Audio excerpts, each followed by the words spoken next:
good day po mga ka-sideline. Panibagong video na naman po ito. For today's video po, may papadala tayo na J45 seed fall sa ating suki. Pero bago tayo dumako doon, pag-usapan muna natin tong hawak ko. So itong hawak ko po ngayon ay ito yung na-acquire natin last time. So nakuha natin to sa halagang 1,500 month old. So dalawa, 3K. So meron tayong babae nito. So ito yung future o gagawin nating broodcock soon. Ngayon, sa ngayon po, kinukumpleto muna natin yung mga obserbasyon natin sa kanya. Yung mga hakbang para sulit yung magiging breeding. Alam naman po natin, 'di ba? Lalong-lalo na yung mga kaibigan ko diyan na medyo matagal na. Kulang talaga sa gameness at saka sa height ang ating mga alaga dito yung J series. So ito makakatulong po ito sa pag-improve. Kasi may height po ito, nasa large. Yung mga parang short quiz pasado siya, pero sa mga exam wala pa tong exam, wala pa tong long quiz. So soon malalaman natin kung papasa ba to. Wala pa tayong binebentang anak nito kasi nga kukumpletuhin natin yung mga qualifications para gamitin to para maging sulit yung ating breeding. Doon kasi sa J45 natin, yung mga J series natin, ang liliit. Pinakita ko last time, mga XS yun, yung mga napakalugi talaga. So pangit. Pero ang kagandahan, kaya nakakapag-out pa rin tayo ng J45 is yung reason po ito honest review ko. Based lang po ito sa mga obserbasyon natin and then mga feedbacks. So una po is yung 45 talaga ay may dalang talaga yun, kumbaga meron pa talaga siyang demand, in demand pa rin siya sa market kahit hindi na ganun kataas, pero meron pa rin gustong mag J45 na mga followers ni Boss Jojo. Kasi yung gumawa ng J45 ay si Boss Jojo po. Yung mga nauna nating inalagaan ay na nagbenta tayo ay galing kay Boss Jo. Although yung mga una talagang nakuha nating oriental ay galing kay Gaze Shamu, ba yun? O Gaze Shamu, kay Sir Gaze, yung mga Belgian, yung mga Ampopogi, nakakuha tayo ng dalawa doon. Pagkatapos nun kay Boss Jojo na tayo nakakuha yung Mexican, yun. So doon sa 45 po, maganda siyang i-mix sa mga linyada na natin. Maganda siyang i-mix sa mga old lines, sa mga sarili nating mixing. Base po yun sa update.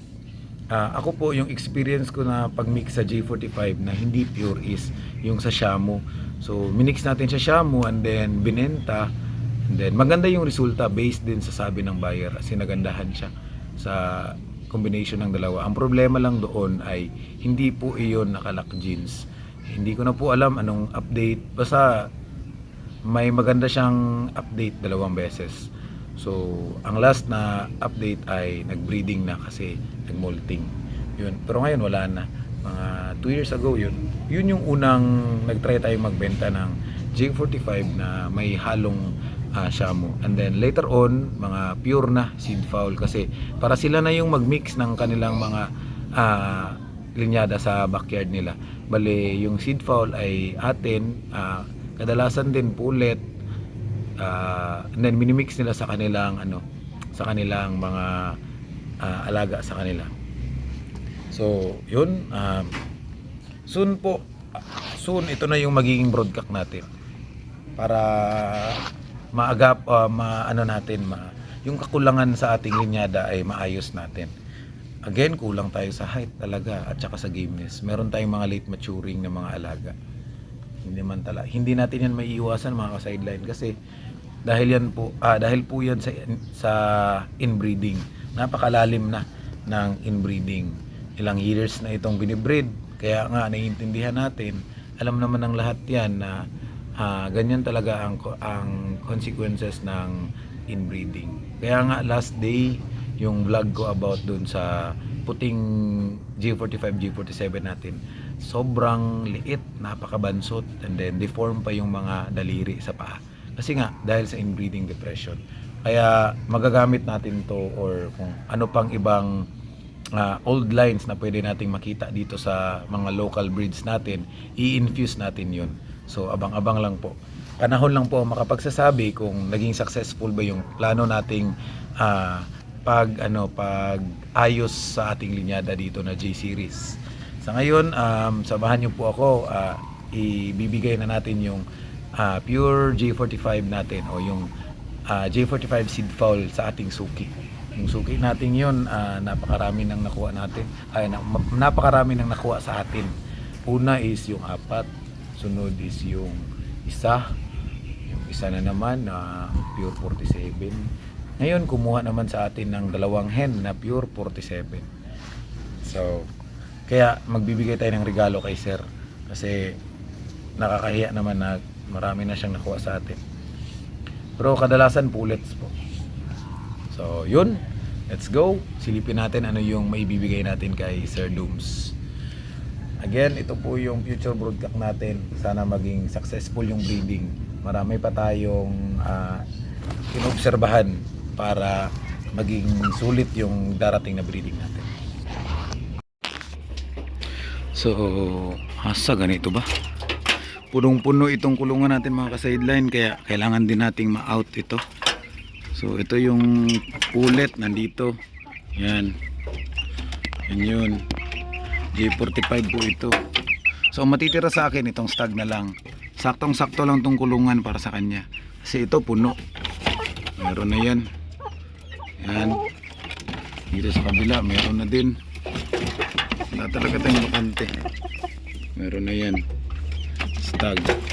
So kapag na-out natin to, so ito na lang yung matitira, yung stag. So hanggang 3 months old to 4 months old siguro ito siya dito. Kasi yung mga pinakita ko bago lang ay mga running 5 months na yun. So ito yung stag, ito yung pullet na ibibigay natin kay Sir Tumslaw. Yan. And then dalawa ito. Meron pang dome dito. Ito kasi hindi dome. Ito may dome pa dito. Ito yung mga mga malalaki na rin na for shipping na. Ang isa dito kay Sir Domslaw. Sintiyahan rin naman. Itong bunso. So, sineparate natin kasi mahirap na ipagsama. Yung isa kanina, daming sugat. Ito yun, yan. Pullet naman ito, diba? Pullet yan, dome. Sumana to sa tatay. Sana nga pullet. Yan. Kasi pullet yung sabi ko eh. Itong iba may ano na yan, for shipping na yan. So ito na, mga pure seed fowl ng G45. Soon sana ma-upgrade natin. Upgrade natin sa mas matatangkad. Kukuha lang tayo ng karton mga ka-sideline.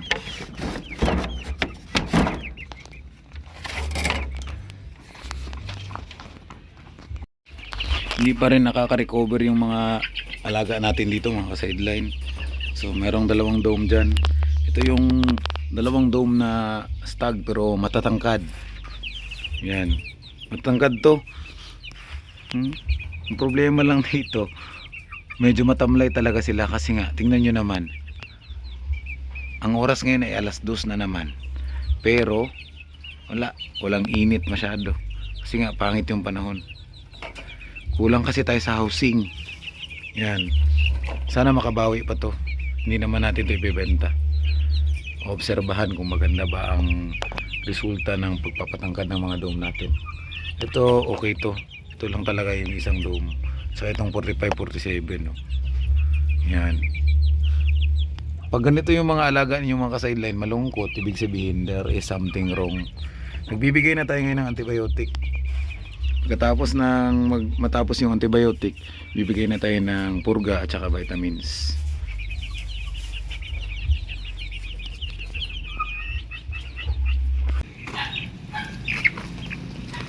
Ito na yun.